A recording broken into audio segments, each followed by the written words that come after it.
दूर था, पैदल चल के आए और देवी की पूजा की तो ब्रजवासी थक गए। उस रात्रि को सभी ब्रजवासी वहीं जाकर के ठहर गए।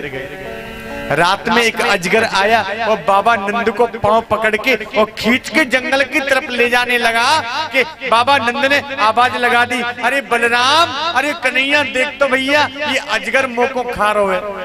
तभी कन्हैया दौड़ के आए, सभी ब्रजवासी जलती हुई लकड़ी लेके आए और अजगर को मारने लगे, पर वो मरने में नहीं आता। तभी कन्हैया ने आकर के अपने चरणों का उसे स्पर्श करा दिया, उसका वो अजगर का शरीर छूट गया। 4 भुजा धारण करके एक सुंदर पुरुष बन के मेरे कन्हैया के सामने हाथ जोड़ के खड़ा हो गया। कन्हैया ने पूछा, भैया तुम कौन हो? वो पहले तो चरणों में गिर पड़ा। मेरे कन्हैया के चरणार बिंदों की मिट्टी को अपने माथे पर लगायो और हाथ जोड़ के बोलो, हे परमात्मन, मैं आपको ही दास, एक सुदर्शन नाम को विद्याधर हूं। एक ब्राह्मण ने मुझे श्राप दिया था, मैंने उसके कुरूपता की मजाक उड़ा दी। उस ब्राह्मण ने मुझे श्राप दिया कि जा अजगर हो जा। मैं तभी से इस अजगर योनि में पड़ा हुआ हूँ। जब मैंने क्षमा मांगी तो उन्होंने कहा, कृष्ण के चरणार बिंदों का स्पर्श होगा, तेरा उद्धार हो जाएगा। अरे परमात्मा, आज आपके चरणों का स्पर्श पाके मेरा उद्धार हो गया। कन्हैया ने आशीर्वाद दिया और वो अपने धाम को चला गया। एक शंखचूड़ नाम को देते हो ब्रज में एक बार आयो और इन ब्रज की गोपियों को अपहरण करके ले जाने लगा। तभी कृष्ण और बलराम ने उसको पकड़ लिया और एक मुष्टि का प्रहार किया, इसके प्राण निकल गए। सुखदेव जी महाराज ने युगल गीत का वर्णन किया है। एक अरुष्टासुर नाम को दैत्य आयो, मेरे कन्हैया ने बाको उद्धार करो। एक दिन नारद जी महाराज मथुरा में पहुंच गए और कंस ने महाराज नारद का बड़ा दिव्य स्वागत किया। चरणों में मस्तिष्क अपना रख दिया, नारद जी की सेवा करके कहा, गुरुदेव,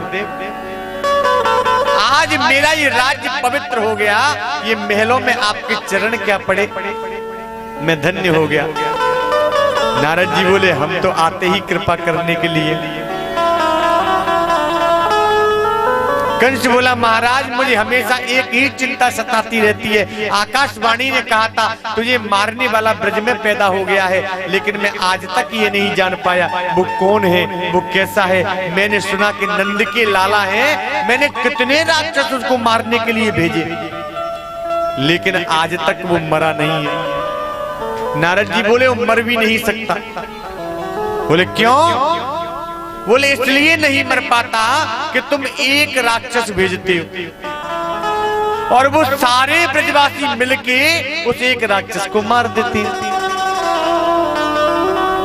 कंस बोला, तुम क्या कभी नहीं मर पाएगा? नारद जी बोले, एक उपाय है। बोले क्या?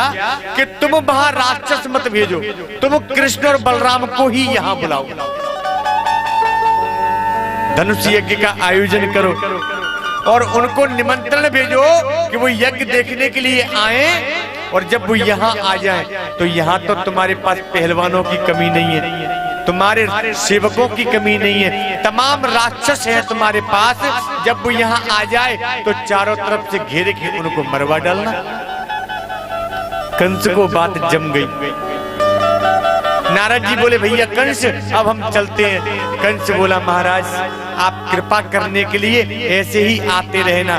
नारद जी बोले, बिल्कुल चिंता मत करो, तब तक आते रहेंगे तब तक तुम्हारा पूरी तरह से कल्याण नहीं हो जाएगा। चले गए और कंस के यहाँ से सीधे मेरे कन्हैया के पास पहुंचे।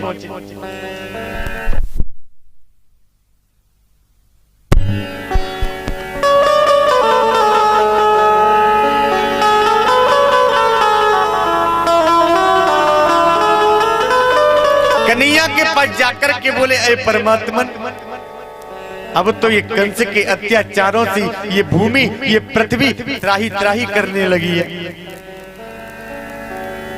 मथुरा का समस्त यादव समाज आपको दिन प्रतिदिन याद करता है, उनके संकट कब दूर करेंगे? भगवान कन्हैया बोले, अरे नारद जी, जब आप जैसे संतों की कृपा होगी तो पृथ्वी का भार अपने आप ही दूर हो जाएगा, आप आदेश करें। नारद जी बोले, मैं कल आपके हाथों से कंस को मरा हुआ देखना चाहता हूं। और जब नारद जी ने कहा तो कन्हैया ने उस बात को अपने सिरोधार्य कर लिया। इधर कंस ने अक्रूर जी को बुलाया और अक्रूर से कहा, अक्रूर, कृष्ण तुम्हारा भतीजा लगता है, कन्हैया को लेने के लिए तुम वृंदावन जाओ। कंस ने बड़ा दिव्य एक धनुष यज्ञ का आयोजन रखा और मेरे कन्हैया को बुलाने के लिए अक्रूर जी को भेजा। अक्रूर से कहा, अक्रूर तुम कन्हैया को लेके आओ। अक्रूर तो समझ गए ये कन्हैया को क्यों बुला रहे हैं। अक्रूर ने कहा, अय महाराज कंस, समय का कोई भरोसा नहीं, हम मृत्यु से दूर भागते हैं लेकिन भाग पाते हैं नहीं भाग पाते।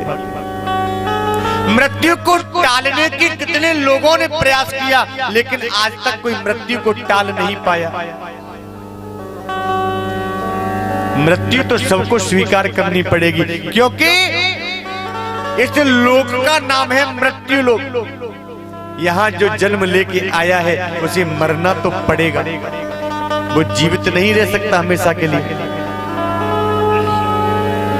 रावण ने कितनी कोशिश की, मृत्यु को अपने पलंग से बांध लिया तो क्या वो हमेशा पृथ्वी पर जिंदा रह पाया? नहीं रह पाया, उसे भी मरना पड़ा। हिरण्यकशिपु ने ब्रह्मा जी से वरदान ऐसे मांगे कि ब्रह्मा के द्वारा बनाए हुए कोई भी मुझे न मार पाए, लेकिन उसको भी मरना पड़ा। क्योंकि जन्मा है जो भी मित्रों मरना जरूर होगा, सब छोड़ना पड़ेगा दिन चार जीने वाले, मरना तो पड़ेगा। एक बार यमराज शंकर भगवान का दर्शन करने गए तो उन्होंने देखा कि एक पेड़ पर एक तोता बैठा है।